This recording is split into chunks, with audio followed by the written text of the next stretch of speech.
Mom, I just spent hours cooking your favorite dishes, mashed potatoes and grilled ribs, with your special recipe. I'm hoping to bring them to you and see a smile on your face. Why are you so incredibly stubborn? Do you honestly believe that a few measly dishes can change everything? Don't be so naive. I'll just throw them in the trash like I've thrown away your efforts before. But this is what you always said you wanted to eat during your hospital days. I woke up early this morning just to prepare these dishes for you, Mom. I did it because I want to make you happy, even if it's just for a moment. If you truly cared about my happiness, you would do as I say. Divorce my son immediately. I can't believe this, Mom. What happened to you? Everything was perfectly fine just a week ago. Do you remember when you were in the hospital? You told me how lucky you felt to have me as your daughter-in-law. I said that because I needed someone to take care of me without bothering my son. You know it well I had a stroke, and you spent a whole month tending to me in that hospital. With only one son, I couldn't burden him and certainly couldn't afford to hire help. So I pretended to like you just to exploit your care until I recovered. But now that I'm healthy again, I have no use for you. Divorce my son and take your daughter away from my family. I'll give you $200,000 to find a new place to live. No, Mom. Is there something you're hiding from me? Is that why you're behaving like this? This isn't the mother-in-law I've known and loved. Remember all those times you showered me with affection and care? You bought me delicious food and beautiful clothes. And on the day Lily was born, it was you who supported and looked after us, allowing me to rest. I refuse to believe that you hate me. I've made myself clear, yet you still don't understand? I only pretended to love and appreciate you because I needed someone to take care of me until I got better. You were a convenient means to an end, a way to ensure my well-being without inconveniencing my son. But now I don't need you anymore. You're nothing but a burden, and your presence angers and disgusts me. How can you say such cruel things, Mom? If there's something about me that you dislike, just tell me. I'm willing to change. Can't you see how much I love you and consider you my real mother? Ever since I was abandoned by my own mother and left at that orphanage at the tender age of 3, I've never known the love of a true family. It wasn't until I met Paul and became part of your family that I finally experienced what it means to be loved by a mother. I won't divorce Paul over some absurd reason like you not liking me. I won't let go of the only family I have. Do you honestly believe that I treated you well because I actually liked you? It was only because you were pregnant with my grandson that I pretended to be nice to you. I thought having a grandson would change things, but truthfully, I never liked you at all. And let's face it, your background is utterly disdainful. I seriously suspect you manipulated my son into marrying you just to get into this house. No, Mom, that's not true. I truly love Paul. From the moment I found out I was pregnant, I never forced Paul to marry me. I made it clear that I could raise and take care of the baby on my own. It was actually you who said you wanted me to be your daughter-in-law. Why are you suddenly changing your tune and treating me so differently? You're testing my patience. You need to divorce Paul immediately for my sake. This home is no longer a place for you and your daughter. You're just a useless, weak daughter-in-law.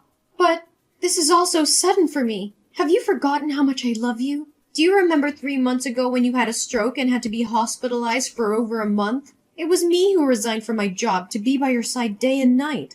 I changed diapers, fed you porridge, and even accompanied you to physical therapy.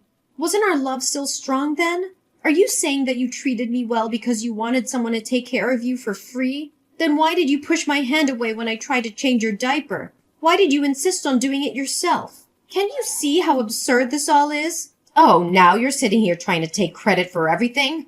Do you want more money to divorce my son? Fine. I'll give you $200,000 and the house I'm living in. That's all I managed to save my entire life. Of course, I'll still ask Paul to provide monthly child support. So please understand that it's time for you to leave my house. No, Mom. I never wanted your money. I just hope you won't force me to divorce Paul. I don't want to lose a mother again. I've already experienced abandonment once, and I don't want to go through it again. Mom, maybe it's the side effects of your medication that are making you irritable. But you don't really mean to chase me away, do you? Enough with your manipulative words, Wendy. I've had it with your presence in this house. I never loved you, and I never will. You're nothing more than a burden, a stain on our family. Mom, I can't believe you're still insisting on this. Divorcing Paul is not the solution. We can work through whatever issues you have, but tearing family apart is not the answer. I don't want to hear your excuses or pleas, Wendy. I've made up my mind. Divorce my son and leave our lives for good. You're not welcome here anymore. But what about the love we shared? The moments we cherished together? Is all of that meaningless to you now? I've always considered you my family, my mother. How can you turn your back on me like this? You were never truly part of this family, Wendy. I tolerated you out of necessity, but I never loved you. It's time for you to face the truth. Divorce my son and leave before I take further action. This is so hard for me to comprehend, Mom. I thought we had a connection, a bond that went beyond blood. I've given my heart and soul to this family, to you and Paul. How can you discard that so easily? Mom, I'm going to pretend that today's conversation didn't happen and assume you're under the influence of drugs or something to behave this way. I cannot and will not comply with your unreasonable request. Your sentimental words mean nothing to me, Wendy. Just do as I say and leave. This is the end of our relationship.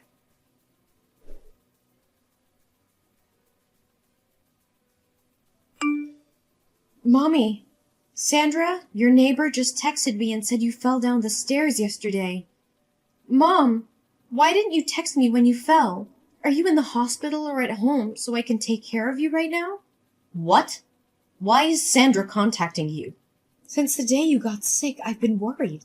But since you don't want to live with us, I have no choice but to ask Sandra to keep an eye on you, and if you have any problems, tell me immediately.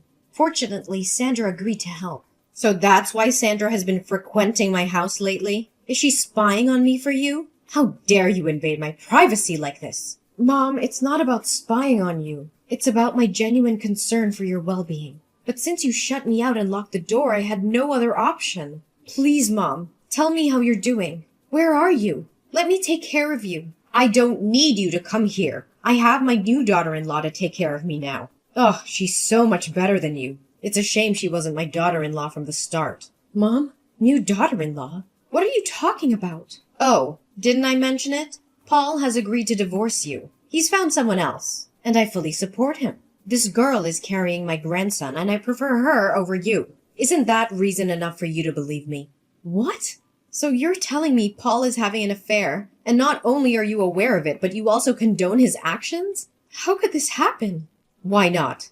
My son did nothing wrong. He was just seeking his own happiness. I've been telling you all along. You should have divorced Paul before discovering this painful truth. So that's why Paul has been distant and sleeping on the sofa at night? I thought it was just work stress. I had no idea he was betraying our marriage. Stop avoiding the truth. Accept the divorce, take the money, and stay away from my family. I'm about to become a grandmother, and I won't let you ruin this for me. I'll make sure the new daughter-in-law receives the respect she deserves. No, Mom. I won't accept this without hearing it directly from Paul's own mouth. Even if he has betrayed me, I'm still your daughter-in-law for now. I have a duty to care for you. So please, tell me which hospital you're in. What is wrong with you? Why are you so stubborn, clinging to me when I clearly want nothing to do with you? You don't owe me anything. Despite your pitiful past, must you cling to me like a burden? Do you have some kind of mental illness? Actually, I do owe you my life. Do you remember 15 years ago when you risked everything to save a little girl in a pink dress clutching a bunny bear? In the process of saving that girl, you got hit by a car and injured your left shoulder. How do you know that? Did I ever tell you this story? Or did Paul mention it? I never disclosed the details to anyone. Because I am that girl. The day you saved me, I was with a family who was considering adopting me and a supervisor. But as we crossed the street to enter a cafe, they left me behind, abandoning me without a second thought. Being young and oblivious, I chased after them, unaware that the traffic light was about to change. Just as I was about to step onto the road, you pushed me out of harm's way. When I turned around, I saw you lying on the ground, injured by the car. You saved me from a devastating car accident, and I will never forget the love and sacrifice you showed me. What? Is this true? How is it even possible? If you already knew the truth, why didn't you tell me for the past 4 years? Actually, I only discovered this a few months ago when I was giving you a bath at the hospital. I noticed the scar on your left arm from the accident, and I found the same clothes as the woman in the accident among your old belongings when I was cleaning your house. Out of curiosity, I asked Paul, and he confirmed the story with the same time and place. The world must be playing some cruel game.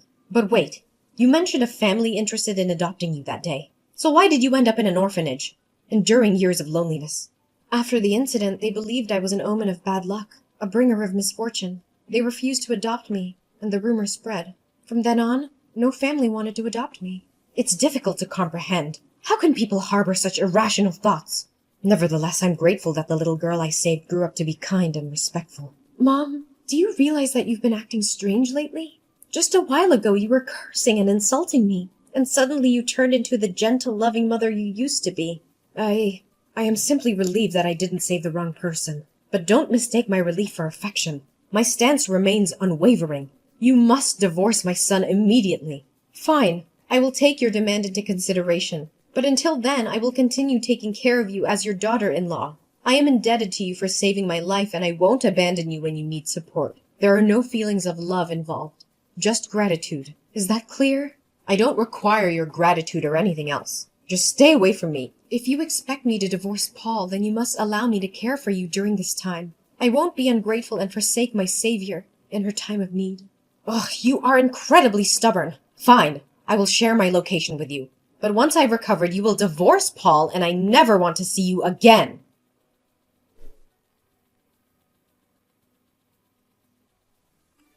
Mom, why didn't you inform me about your illness? Is that why you were trying to separate us? What are you talking about? Illness? What's wrong with you? I'm perfectly healthy. Stop hiding it from me. I already know the truth. You didn't have to act like nothing was happening.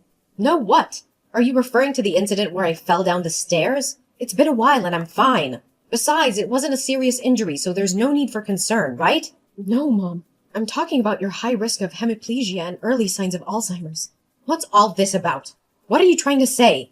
Today, when I went to the hospital to retrieve an item I had left behind during my previous visit, I bumped into the doctor who treated you when you had a stroke. He gave me a notebook you had forgotten. Accidentally, I dropped it and read its contents. It's a notebook where you record all your important information, characteristics, and relationships, including mine, Paul's, and my daughter's. It seemed strange to me, so I asked the doctor about it. He informed me that you were showing early signs of Alzheimer's, and the notebook is meant to help you remember your loved ones. I don't understand what you're talking about. Just because I keep a notebook to jot down some information doesn't mean I have Alzheimer's. Don't believe him. He's talking nonsense. Mom, I have seen your medical records. It also mentions the high possibility of you experiencing hemiplegia. The doctor informed you about this a few weeks ago. Is this the reason you pushed me away?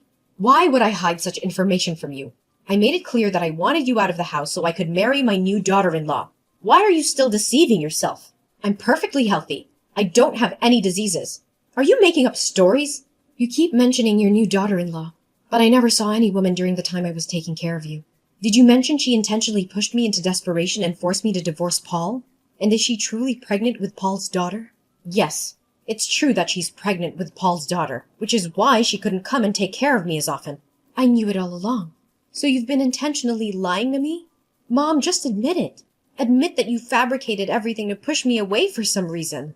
What nonsense are you talking about? Did I say something wrong? Last time you told me that Paul's mistress was pregnant with a boy. But just now when I asked if it was a girl, you admitted it. If it's true that you sent me away because I couldn't have a boy, how could you forget the sex of the baby? I just made a mistake while typing. There's nothing wrong. Yes, I pushed you away because you couldn't give me a grandson. I wanted you to divorce Paul. Mom, you never kicked me out because I couldn't have a son. And now I'm certain that what the doctor told me is true. You set a trap for me? How dare you do that? Mom, enough with the lies and deceit. I won't let you manipulate me anymore. I demand to know the truth. Why are you really pushing me away? What is the real reason behind all of this? I can't. No more evasions, Mom. I deserve to know. We've been through so much together, and I've been by your side when you needed me. I won't let you shut me out like this. Tell me what's really going on. Fine, Wendy. You want the truth? The truth is, I'm scared. I'm scared of losing my independence, my control over my own life. I see my health declining, and it terrifies me. I pushed you away because I thought it would be easier to face it alone. Mom, did you know that you were really sick and hid it from me? How could a mother be like this? Taking care of a mother is the responsibility of the child. If you have any fate, I will live my life in regret. No, I don't think that way. I just believe that you are a good girl and you deserve a mother-in-law who loves you more than having to work hard to take care of a mother who can't take care of herself. I didn't want to be a burden to you. What about Paul's affair and you having a new daughter-in-law? I need to come clean about something else, Wendy. The story about Paul's affair and the new daughter-in-law was also a fabrication. When Paul and I went to the doctor that day, we received some devastating news. It turns out that Paul has a high risk of developing heart disease. We were devastated and didn't want to see you suffer or carry the burden of taking care of both of us. Paul has heart disease? Why didn't you tell me? We don't want you to know about this. So in a misguided attempt to protect you, we made up that story to make you feel hurt and push you away. We thought that if you believed we didn't want you around, you would find happiness elsewhere. But deep down, we knew you were so compassionate and dedicated that you wouldn't easily give up on us. That's why we resorted to those desperate measures. It was a flawed decision made out of fear and a misguided sense of protection. Mom, I can't believe you would go to such lengths to shield me from pain. I understand that your intentions came from a place of love, but fabricating those stories only caused more damage. We should have faced these challenges together as a family. Wendy, I appreciate your kindness and willingness to forgive, but I still believe it's in your best interest to find a new mother-in-law who can provide the care and support you deserve.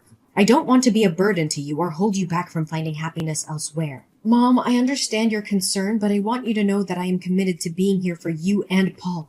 I married into this family because I love Paul and I care deeply for both of you. I don't see you as a burden. I see you as family. And family takes care of each other no matter the challenges we face. Wendy, you're truly selfless and compassionate, and I'm grateful for that. But I want you to consider your own happiness as well. It's not fair for you to give up your dreams and aspirations for us. You deserve to have a mother-in-law who can be there for you without any limitations. Mom, my happiness lies in being here for you and Paul, in building a strong family bond and in supporting each other. Life is not always easy and challenges will come our way, but together we can face them. I won't give up on you or our family. We still have a chance to make things right and create a loving and fulfilling future together. Wendy, I may have underestimated your dedication and the depth of your love. I'm grateful to have you as my daughter-in-law, and I will cherish our relationship. Let's embrace the future with hope and resilience, knowing that we are stronger together. Thank you, Mom. I believe that by facing these challenges head-on, we can strengthen our bond and find happiness within our family. I won't let you face this alone, and I promise to do my best to care for you and Paul.